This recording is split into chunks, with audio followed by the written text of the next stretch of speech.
In this guide, I'm going to be showing you how to find and restore archived Instagram stories.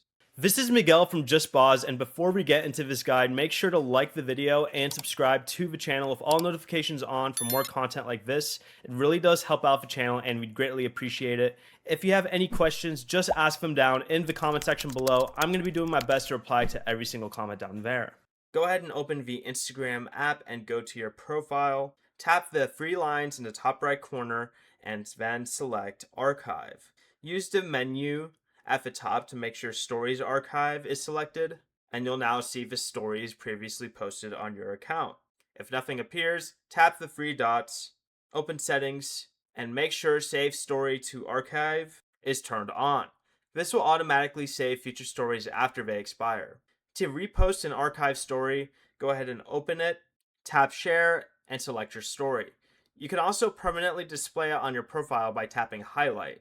Choose an existing highlight or create a new one. Enter a name and add the story. Before you leave, remember to like the video and subscribe to the channel with all notifications on for more content like this. It really does help out the channel and we'd greatly appreciate it. And if you did have any questions, just ask them down in the comment section below. I'm going to be doing my best to reply to every single comment down there. Peace.